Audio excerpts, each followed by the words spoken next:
Čau. Chtěl bych, než se podíváte na tohle video, chtěl bych vám říct, že tyhle triky jsem vybíral z toho, co je pro mě nejlehčí.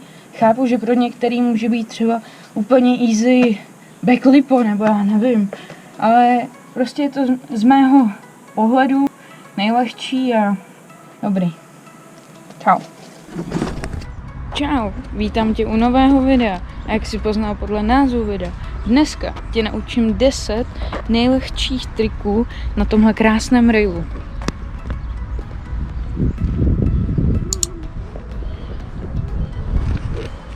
Jdeme na to.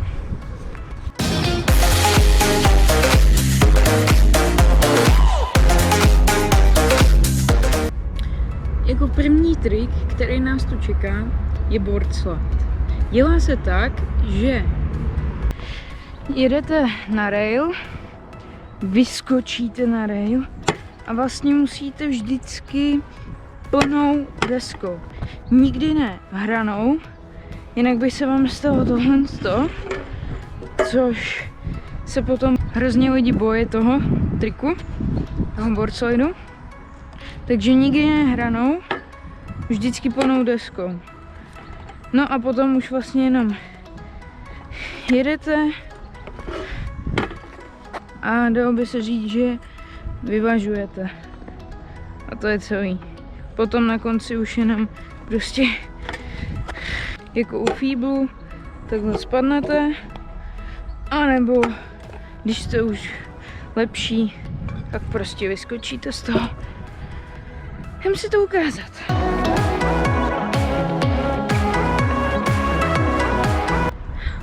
Jako druhý trik, který nás tu čeká, je frontside board slide.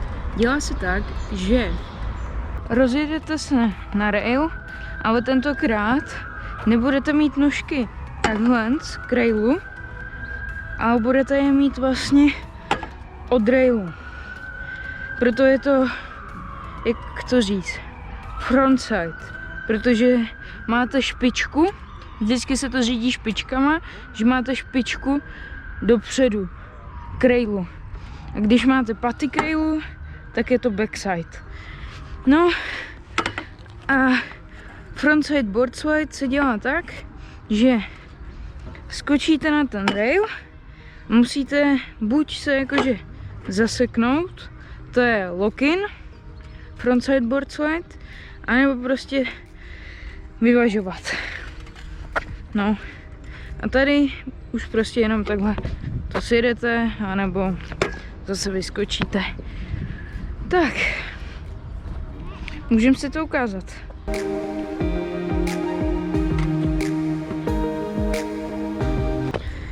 Jako třetí trik, který tady máme, je trik, který neznám název, ale vymyslel jsem si svůj, říkám tomu hopo hopo.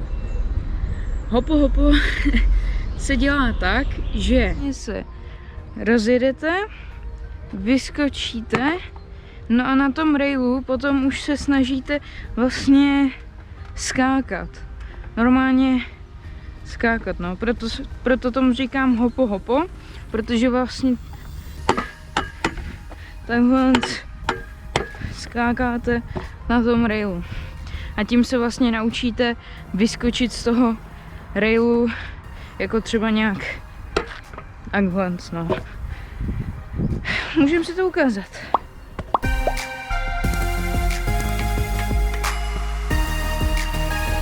Jako čtvrtý trik, který tady máme, je switch.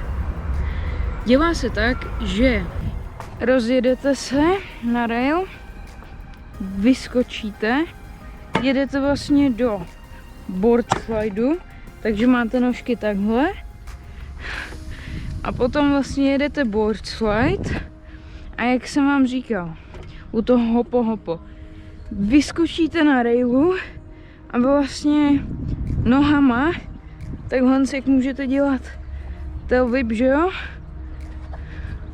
No, tak nohama vlastně uděláte, že skočíte do frontboarda.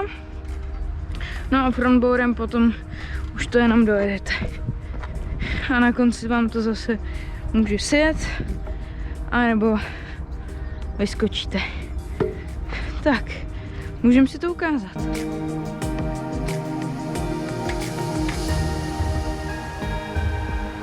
Jako pátý trik, který tady máme, je 50-50.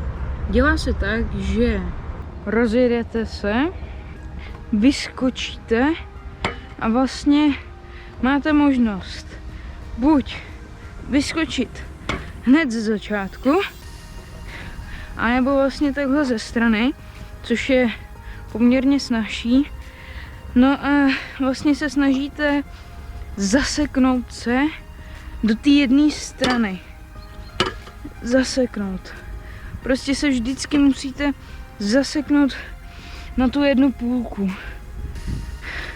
No a potom už vlastně jenom vyvažujete a na konci takhle se skočíte. No a to je asi celý. Můžeme si to ukázat.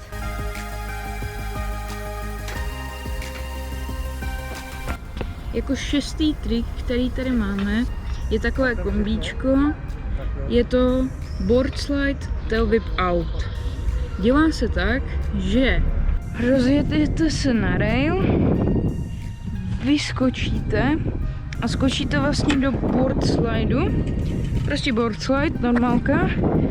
A u tohohle triku musíte umět tail whip. Bez toho vám to prostě nepůjde, logicky.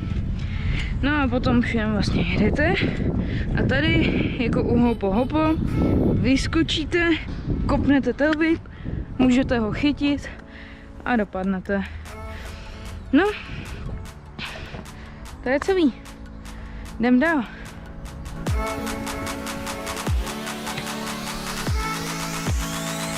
Jako sedmý trik, který tady máme, je board slide, bar spin out.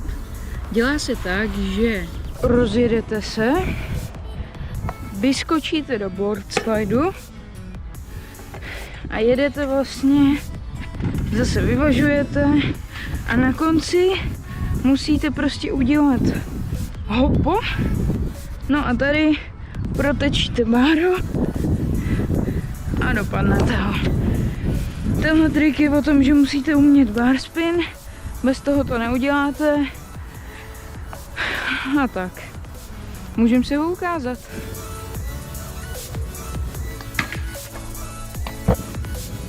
Jako osmý trik, který tady máme, je frontside board slide, tail whip out. Dělá se tak, že rozjedete se a jedete do front board slideu, vždycky ty špičky, a jedete front side, board slide a vlastně tady, jak vám to, že ho podjíždí vždycky, tak tady už to jde skoro samo a prostě jenom kopnete ten tail whip a můžete ho chytit nebo jenom takhle dopadnout a potom to odjedete. Ukážeme si to.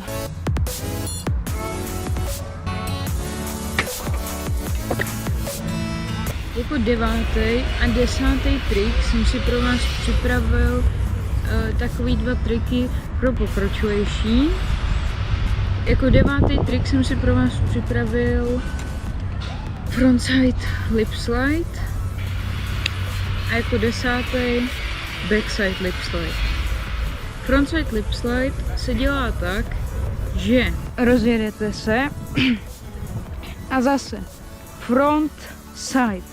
Takže jedete do front board slideu, jedete vlastně do front board slideu, ale nejedete front board slide, ale vy vlastně uděláte takový půl heel whip, takže vyskočíte, takhle natočíte desku a skočíte vlastně přes rail do board slideu. No a potom už jenom odjedete ten board slide. No, a to je frontside lip slide. Ukážeme si to.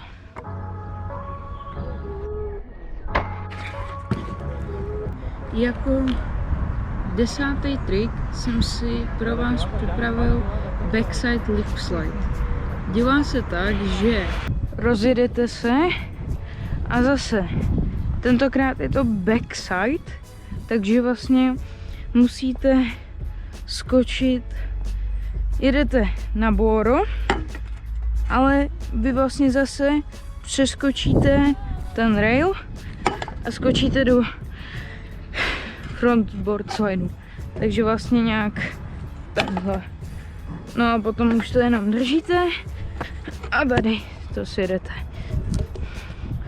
No a to je backside lip slide. Ukažme si to.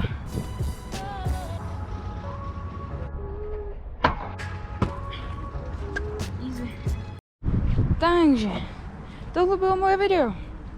Jako vždy, nezapomínej odebírat, když dáš odběr, dej tam i ten zvoneček, ať máš přehled, kdy vyjde další video, nebo jestli už vyšlo.